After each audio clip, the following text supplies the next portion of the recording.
বন্ধুরা, এই দেখুন আমার স্টিলের গামলার মধ্যে এই যে শিঙি মাছ কিনেছি আজকে আমি একটা রেসিপি করব।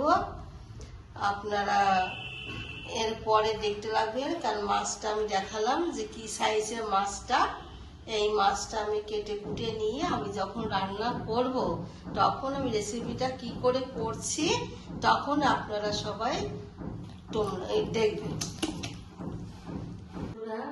নমস্কার, আমি তো একটু আগে দেখালাম জিওল মাছ কেটেছি, জিওল মাছ জ্যান্ত জিওল মাছ, সেইটা এখন আমি রেসিপি করব।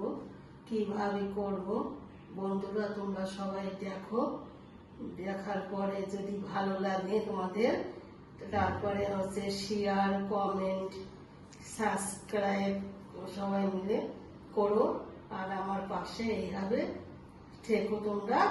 তাহলে আমি অনেক রেসিপি আস্তে আস্তে করে আমি তোমাদের দেখাতে পারবো। নমস্কার। হ্যাঁ, এই যে মাছ আমি কেটে নিয়েছি, মাথা নেবো। এখন আমি একটু হলুদ দিচ্ছি। আচ্ছা, এবার আমি এটা হচ্ছে জিরে বাটা, এটা আদা বাটা, এটা হচ্ছে ধনে বাটা, আর এটা হচ্ছে গুঁড়ো লঙ্কা। তার দুটো লঙ্কা আমি বেটে নিয়েছি, তাহলে একটুখানি দিলাম যে অল্প যদি কালারটা আসে ভালো, ওই জন্য দিলাম। এবার আমি একটুখানি সর্ষের তেল দেব।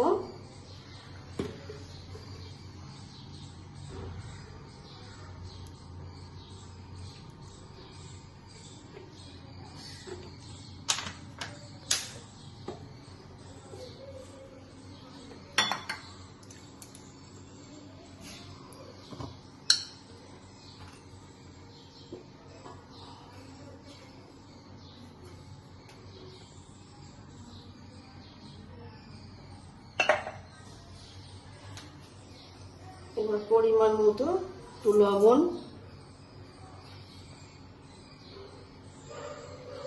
আমি এটা মাখিয়ে নিই।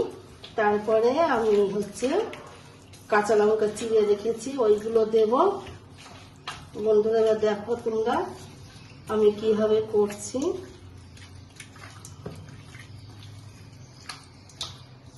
আচ্ছা, এবার এটা আমি একটুখানি ঢেকে রাখবো কিছুক্ষণ, 30 মিনিট।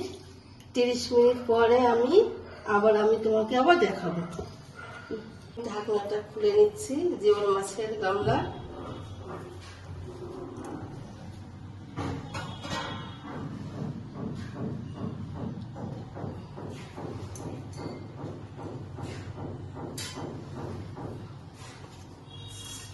এবার এটা টিফিন বাটির মধ্যে কাঁচা লঙ্কা দিয়ে দিয়েছি গোটা, যে টিফিন বাটির মধ্যে এটা নিয়ে নিচ্ছি।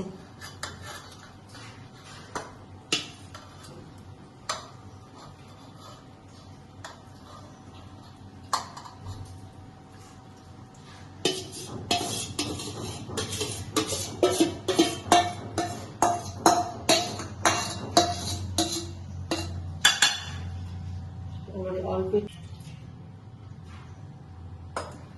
এই মশলাটা ধুয়ে বাটির মধ্যে আমি একটুখানি জল দিতাম মাছের বাটির মধ্যে।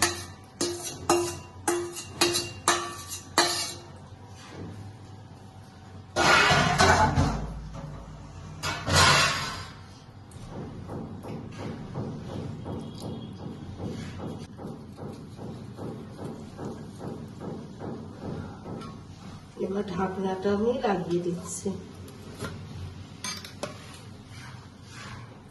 এবার এটা আমি আটা দিয়ে মুখটা মেরে নেব।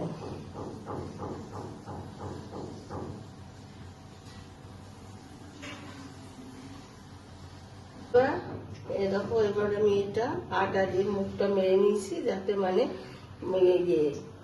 হাওয়া বাতাসটা না বেরিয়ে যায়, জিনিসটা ভালোভাবে সেদ্ধ হবে। এই দেখো আমি এবার কড়াইয়ের মধ্যে বসিয়ে দিচ্ছি।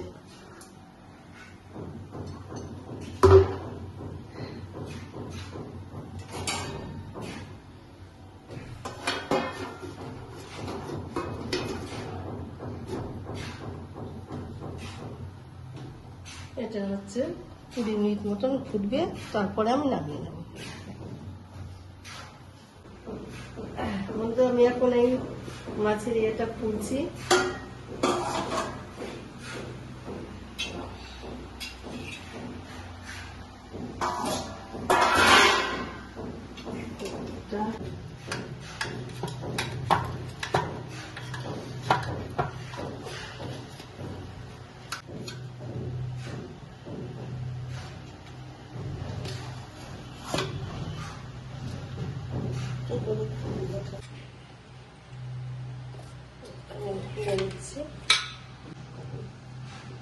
হ্যাঁ বন্ধুরা, মাছ যে এখন 25 মিনিট হয়ে গেছে, খুলে দেখলাম মাছটা এখন হয়ে গেছে। আমি এই যে আলগা করে দিয়েছি, আপনারা সবাই দেখে নিন।